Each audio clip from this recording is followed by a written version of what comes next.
Hello, is everyone there?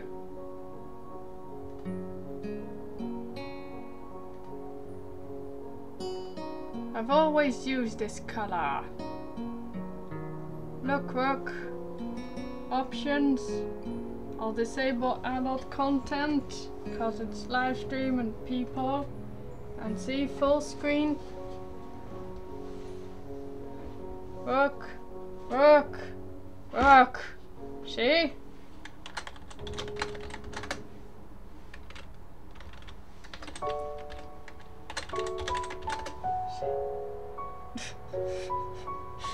Well, it's glad to see you again, Siva. It's very nice. Also, just a warning, I'll have dinner sometime, but I don't know when, so if I suddenly go, I'll let you know when I go for dinner, and then I'll come back, and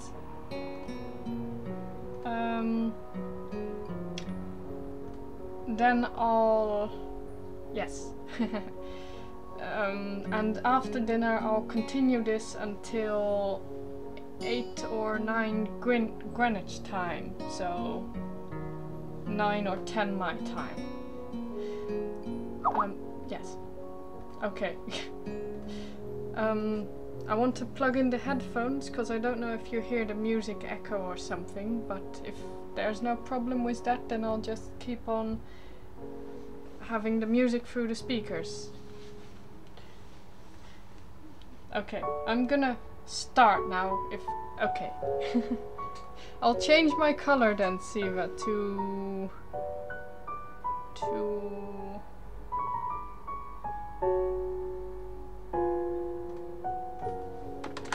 this color. No. To this color. There we go. Okay. I'm gonna continue now, so hope you enjoy.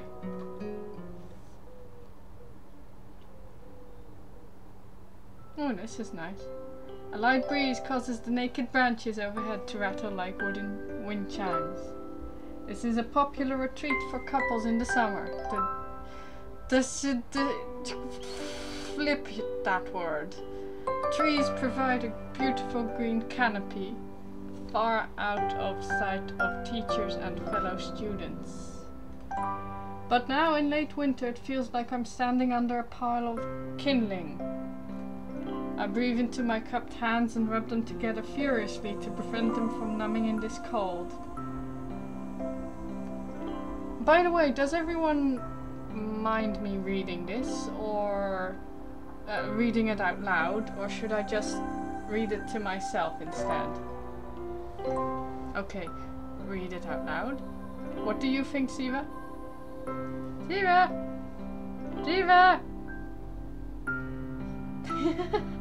Should I try I'm bad at doing different voices, especially if I need to perform, but shall I try doing different voices?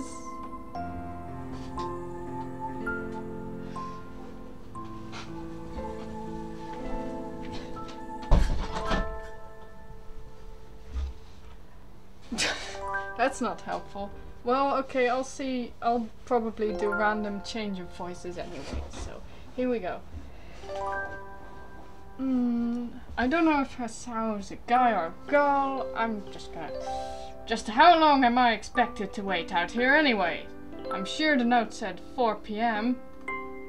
Ah yes, the note slipped between the pages of my math book while I wasn't looking. As far as cliches go, I'm more a fan of the letter in the locker, but at least this way shows a bit of initiative. As I ponder the meaning of the note, the snowfall gradually thickens. The snowflakes silently falling from the white painted sky are the only sign of time passing in this stagnant world. The slow descent upon the frozen forest makes it seem like time has slowed to a crawl. The rustling of dry snow underfoot startles me, interrupting the quiet mood. Someone is approaching me from behind. Hisao, you came? A hesitating, barely audible question. However, I recognize the owner of that dainty voice instantly. I feel my heart skip a beat. It's a voice I've listened to hundreds of times, but never as more than an eavesdrop to a conversation. I turn to face his voice, the voice of my dreams, and my heart begins to race. I like the artwork so far. Oh, flippin' names. Ivanako, I got a note telling me to wait here. Was it yours? Damn it, I spent all afternoon trying to come up with a good line, and that was the result. Pathetic. Yes, I asked a friend to give you that note. I'm so glad you got it. A shy, joyous smile that makes me so tense I couldn't move a single muscle even if I tried.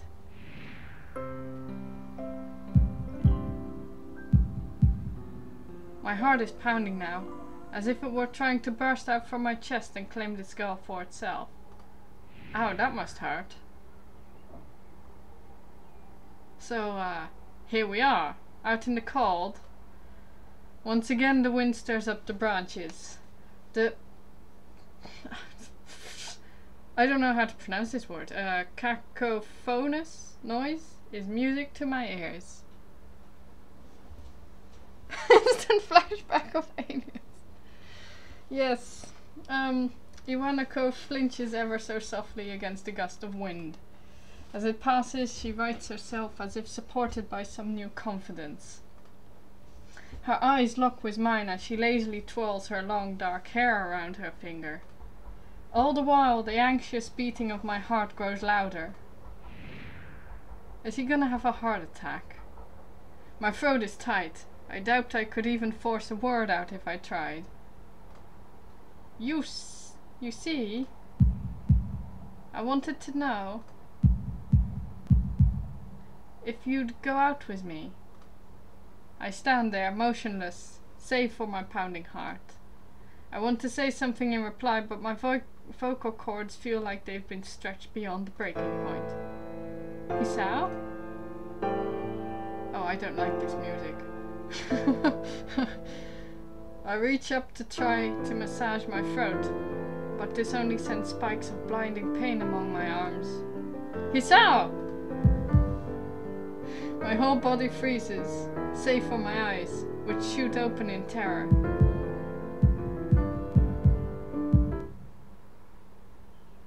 Hisao! The beating in my chest suddenly stops and I go weak at the knees. The world around me, the canopy of bare branches, the dull winter sky, Ivanako running towards me, all these fade to black. The last thing I remember before slipping away are the sounds of Ivanako screaming for help and the incessant clatter of the branches above. Oh, that's pretty hardcore. Was I right saying he got a heart attack, by the way? No, really?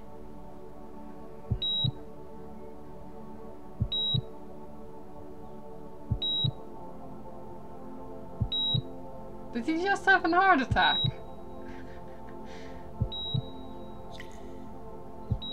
Oh, I like the artwork so much. Yeah, this game is hardcore, Siva. Very much so, I agree. Rook, I'm already pleased you suggested this to me.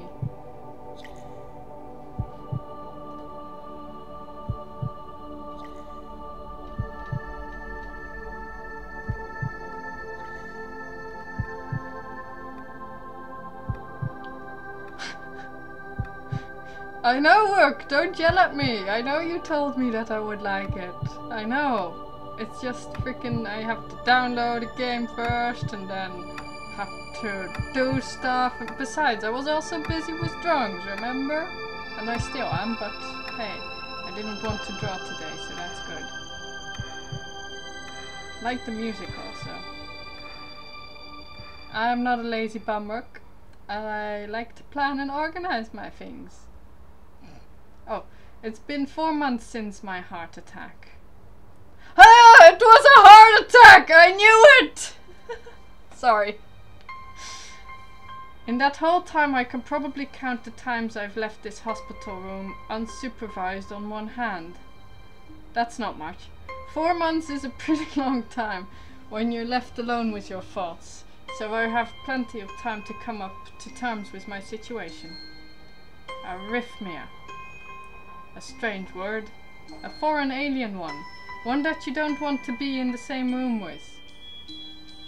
Actually, I like to be in the same room with arrhythmia. It sounds very intellectual. Well, not the meaning itself, of course, but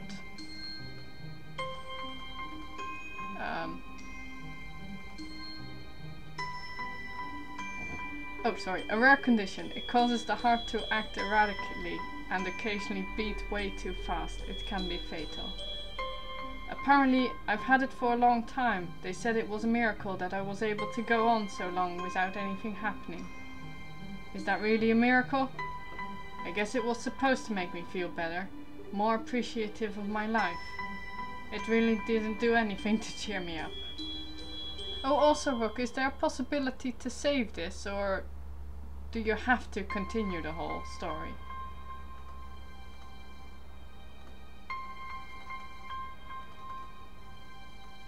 Okay, thank you. My parents, I think, were hit harder by the news than I was. They practically had 2 hemorrhages apiece. Oh, wow. I had already had a full day by then to digest everything. To them it was all fresh. They were even willing to sell our house in order to pay for a cure. Of course, there isn't a cure. Because of the late discovery of this condition, I've had to stay at the hospital to recuperate from the treatments. When I was first admitted, it felt as if I was missed. For about a week, my room in the ward was full of flowers, balloons and cards. But the visitors soon dwindled and all the get-well gifts began trickling down to nothing shortly after. I realized that the only reason I had gotten so many cards and flowers was because sending me their sympathy had been turned into a class project. Ah, Siva, please bear with me here. Please stay. Don't go because it's getting depressed, okay?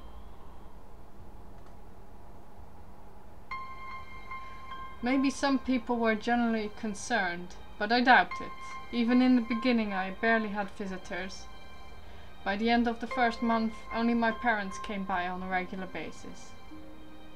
Oh, I'm glad you're not gonna leave, Siva. Sorry, it's kinda depressing, by the way. But I think it's actually pretty interesting, and I hope it will get better, and if it doesn't, we'll see. Ivanaka was the last to stop visiting. After 6 weeks, I never saw her again. We never had that much to talk about when she visited anyway. We didn't touch the subject that was between us on that snowy day ever again. The hospital? It's not really a place I'd like to live in. The doctors and nurses feel so impersonal and faceless. I guess it's because they are in a hurry and they have a million other patients waiting for them. But it makes me feel uncomfortable. For the first month or so, I asked the head cardiologist every time I saw him for a rough estimate of when I'd be able to leave. He never answered anything in a straightforward way, but told me to wait and see if the treatment and surgeries worked. So I idly observed the scar that those surgeries had left on my chest slowly change its appearance over time, thinking of it as some kind of an omen. I still ask the head cardiologist about leaving, but my expectations are low enough now that I'm not disappointed anymore when I don't get a reply. The way he shuffles around the answer shows that there is at least some hope. At some point, I stopped watching TV. I don't know why, I just did. Maybe it was the wrong kind of escapism for my situation. I started reading instead. There was a small library at the hospital, although it was more like a storeroom for books. I began working my way through it, one small stack at a time. After consuming them, I would go back for more.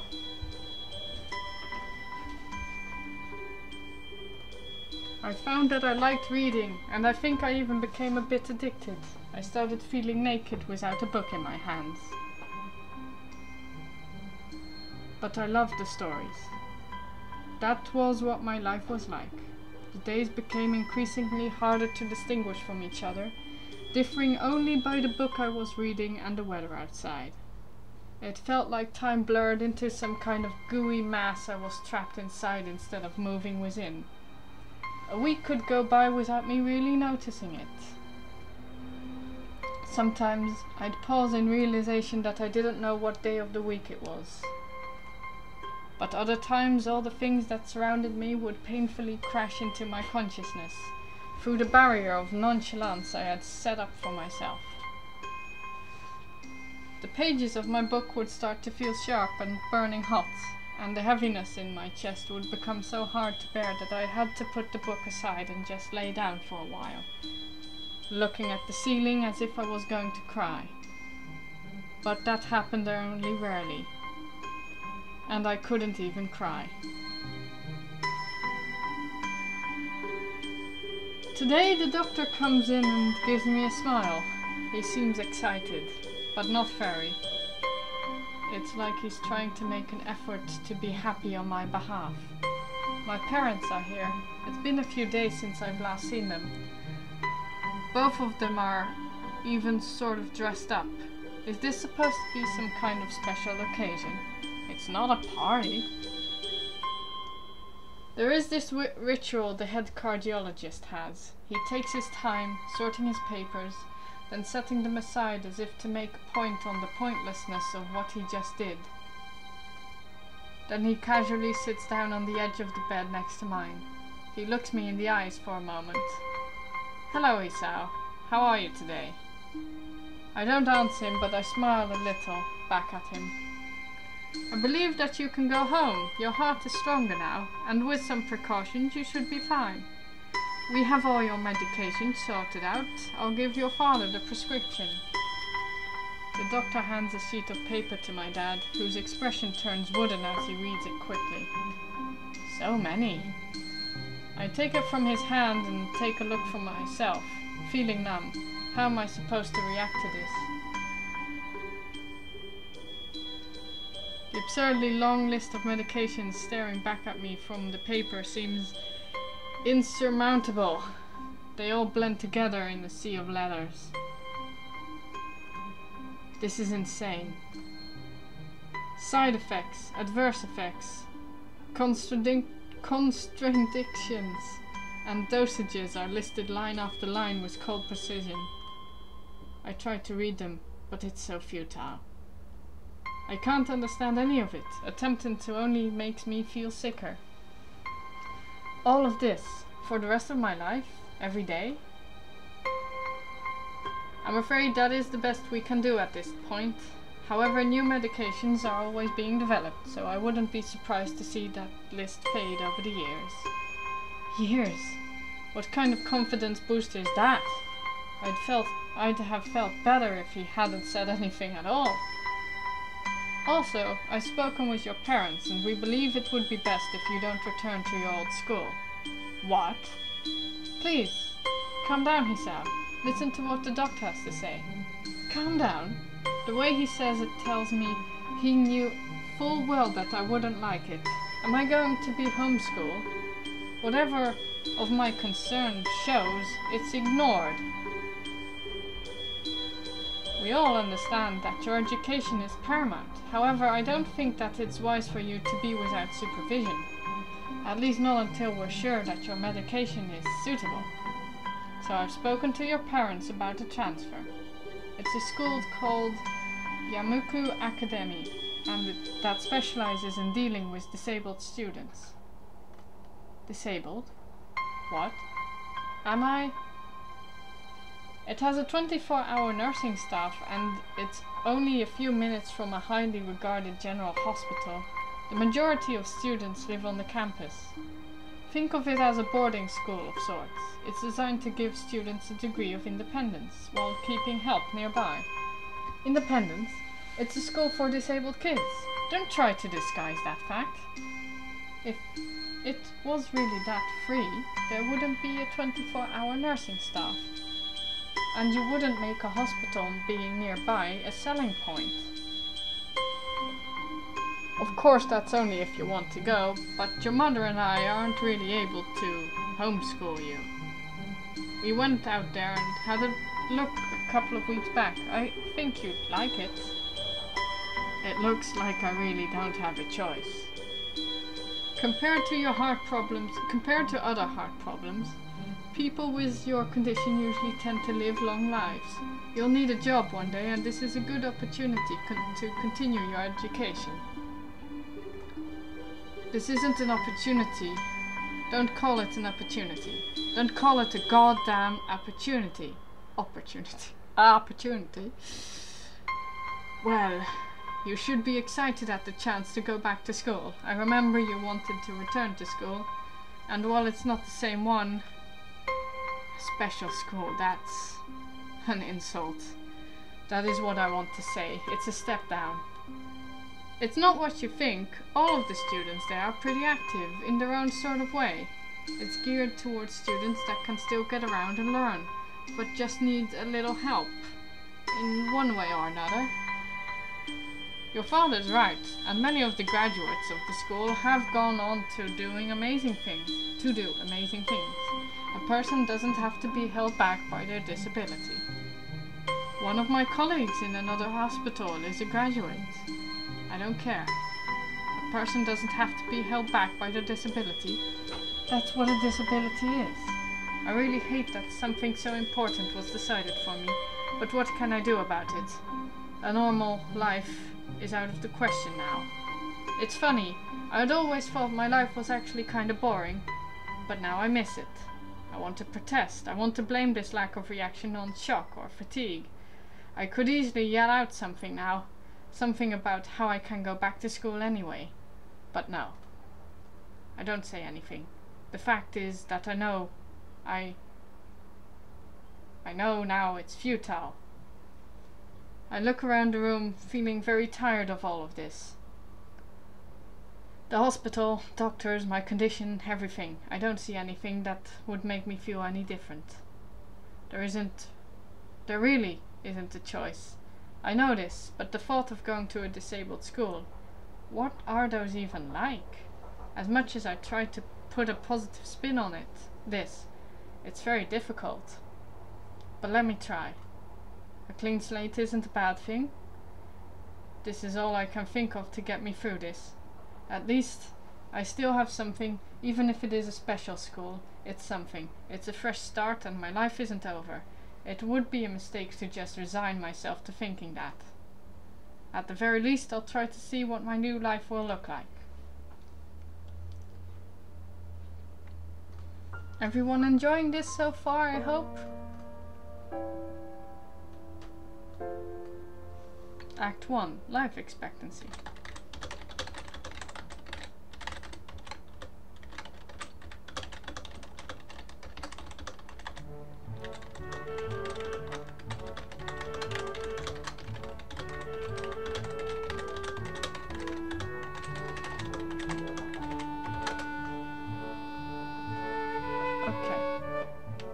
The gate looked far too pompous for what it was. In fact, gates in general seem to do that, but this one especially so. Red bricks, black wrought iron and grey plaster, assembled into a whole that didn't feel welcoming at all. I wondered if it looked like what a gate for a school should look like, but couldn't really decide. Probably no. Of course, I didn't want to get stuck on thinking about the gate for too long, so I entered through it with a brisk pace that felt surprisingly good. Moving forward feels good. So I walked towards the main building of Yamaku Academy with this brisk pace. I'm alone, as my parents are taking my stuff to the dorms, and there's supposed to be someone waiting for me. The grounds are incredibly lush, filled with green. It looks like a photograph, however. Anyways, doesn't feel like the kind of grounds a school would have, more like a park with a clean walkway going past trees and the smell of fresh cut grass and all other park-like things. Words like clean and hygienic pop into my mind. It makes me shudder. I shake them off. Stay open-minded now. It's your new life. You have to take it as it comes.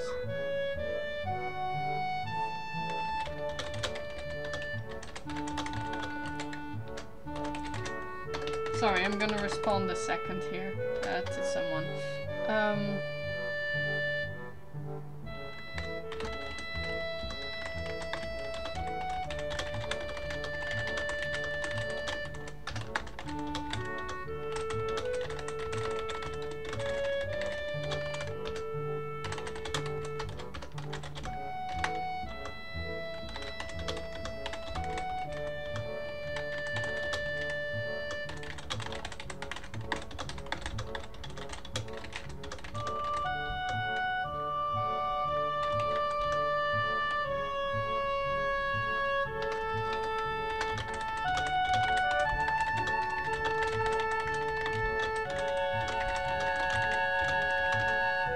Okay. Sorry for that. That's what I tell myself. A few big buildings loom behind the leafy canopies. Too big and too many for just a school. Everything seems off. It's different from what I thought I knew about schools.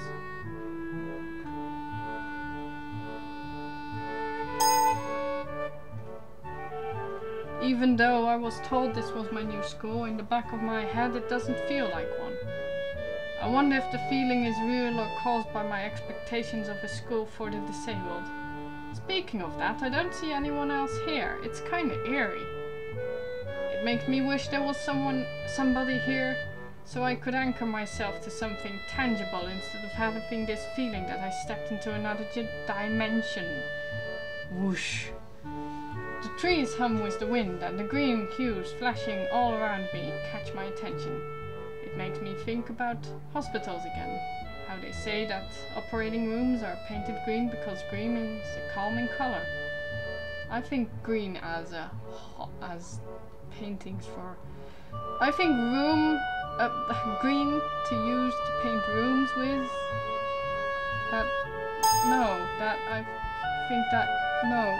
It makes me feel sick. If I would just have other colors, not green.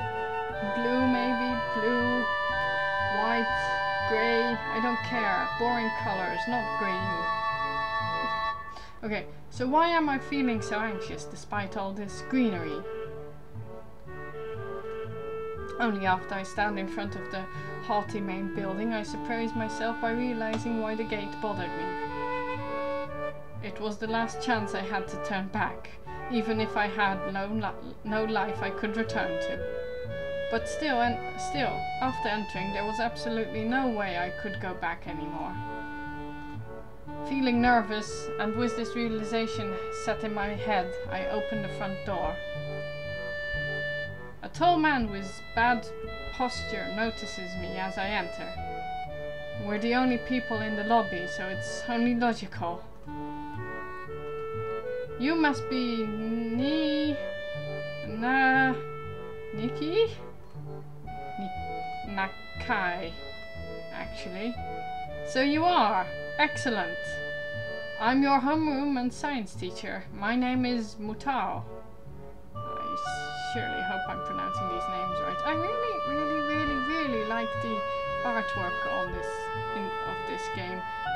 What about you people that are watching now?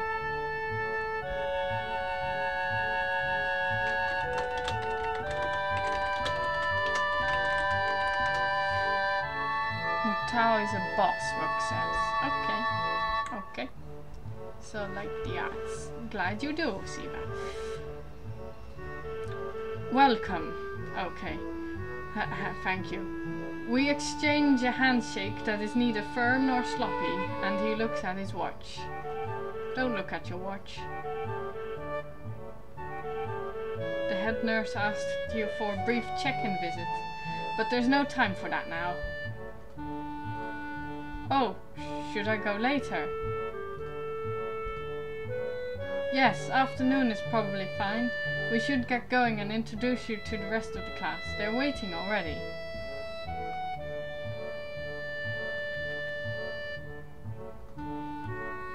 They're waiting already.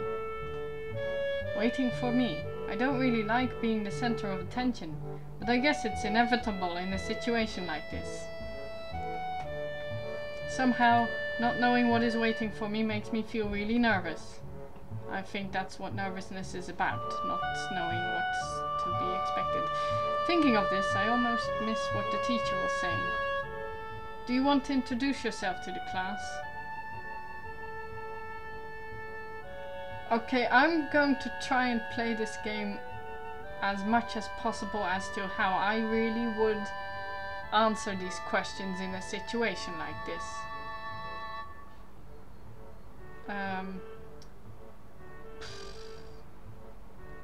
My thoughts, it's also extra difficult because my thoughts, if I would be placed in this situation, and I have been a couple of times, a similar situation, I should add, not the exact same, introducing yourself to the class, my thoughts would be like, why would I do so? But I would say, yeah, of course. So what I'm going to do with this game is trying to answer the questions as how I would actually answer them, and not how I think I would prefer on answering them. So yeah, of course. Yeah, sure. I mean, isn't that normal? See, exactly. That's what goes on in my thoughts, as to which I would eventually answer like so. Mutao, of course, but not everyone likes to be at the center of attention. I'm probably one of those people, but I guess I should be the one to give the first impression of myself.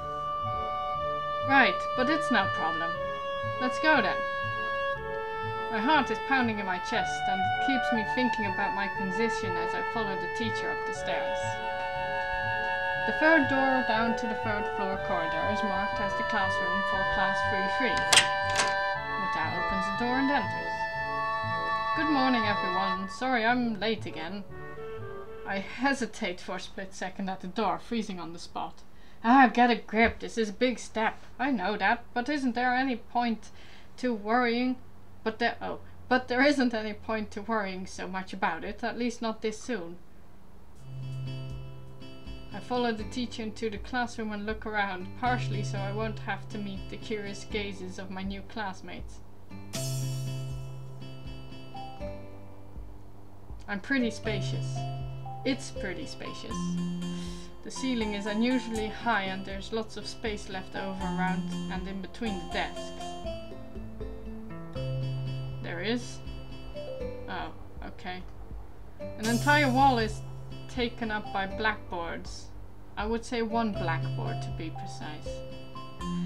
Unless of course there's a blackboard after this part, but I don't think there is. Old-fashioned windows only make it seem larger.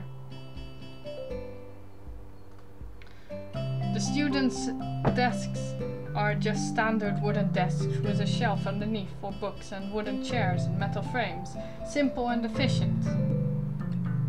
I stop walking in front of the classroom and face the other students. They all look normal, like students in any other school, but then why would they be here? They're probably like me and have something wrong with them. It's distracting to see the pictures moving now, but it's nice. And there's no other blackboard there, is there? Ha! Was right. What about blackboards? It's only one blackboard.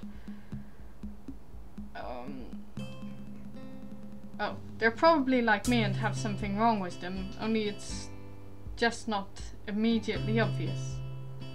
Then I noticed that one of the girls seems to be missing the thumb of her right hand. It's a little jarring. Which girl? There's too many to look at! Despite the natural tendency to listen when someone's talking about you, I tune out to the teacher's speech halfway through while he introduces me to the class. I notice a flash of dark hair and see that someone is looking at me. A girl with really long, straight hair. That is pretty eye-catching. As she sees me looking back at her, she covers her face with her hands as if it will make her invisible. There was one boy with a cane leaning against the lockers at the rear of the class. It's weird seeing someone so young with a cane. Another girl seems to be making some... Sorry, I'm distracted by noises outside. I have the window open for some cooling down. Another girl seems to be making some weird hand motions. Sign language? She peers at me over the rims of her glasses, then goes back to whatever she's doing.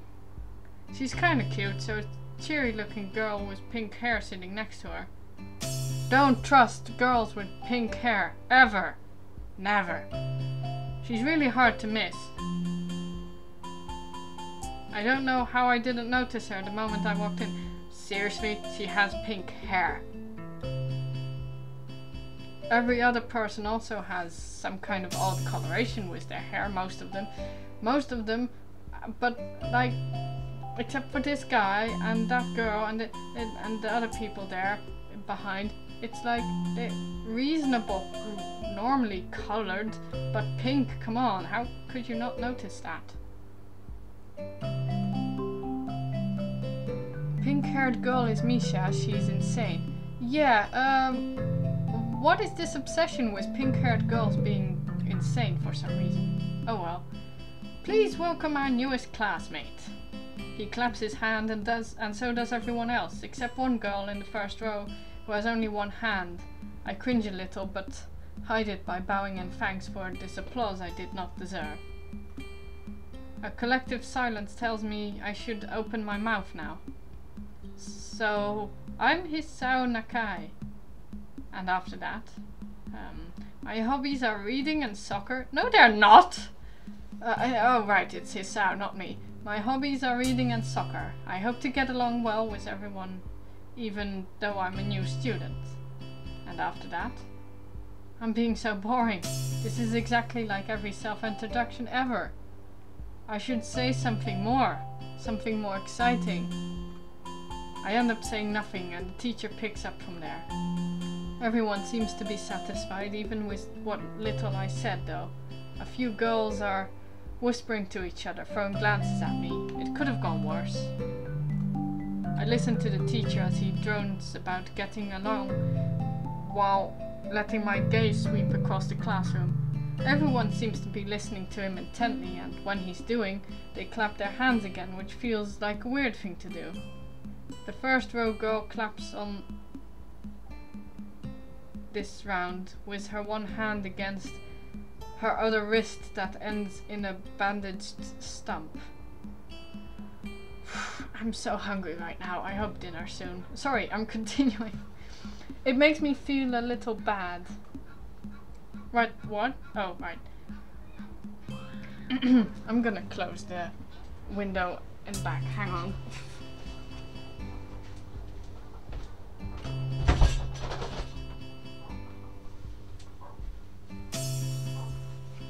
We're going to be doing some group work today. Hell no! Oh what?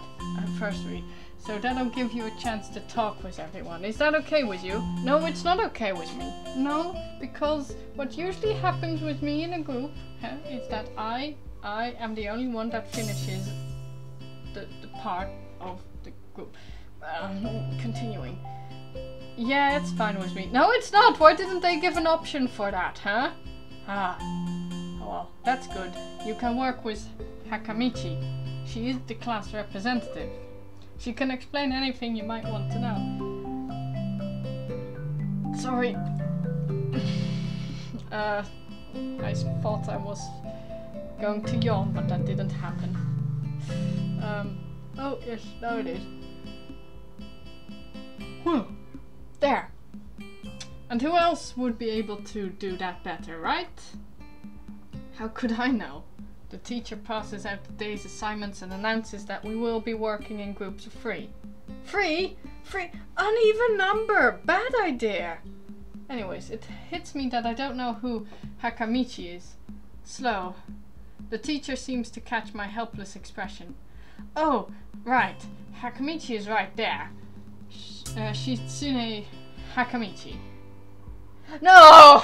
Really? The pink-haired girl is the class representative. As he calls out her name, the cute, bubbly-looking girl with bright pink hair and gold eyes waves her hand at me. I take a seat next to her by the window.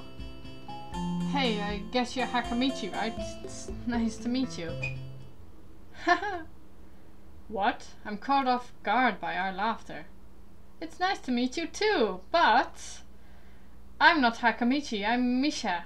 This is Hakamichi. Shishan. Oh, right, okay. Giggling, Misha points to the girl next to her, the one I saw using sign language before. It looks like she has been staring at me this whole time. She nods once nonchalantly and to show that she acknowledges my presence, but only barely.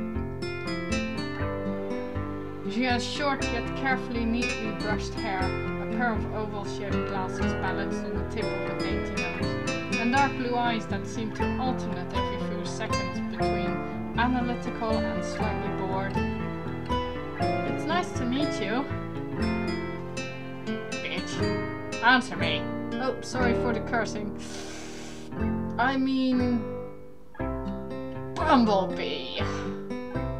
She immediately looks at Misha, who smiles and makes a few quick gestures with her hands. Hakamichi nods and makes a few gestures of her own. I start to wonder if the teacher was messing with me, saying things like, "You'll be able to talk to people," and "Who better to explain things to you?" I can see you're a little confused, right? But I understand why you would think I was Shi-chan. Shi-chan. Shi-chan is deaf, so I'm the person who translates things back and forth for her. I'm like an interpreter. She says it's nice to meet you too.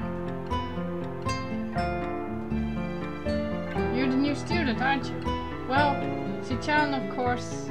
Shi-chan, of course he is. If he wasn't, he would have been standing up there for no reason, right? Right? He seems like a very interesting person, doesn't he? Oh, hang on, I'm gonna stop for now.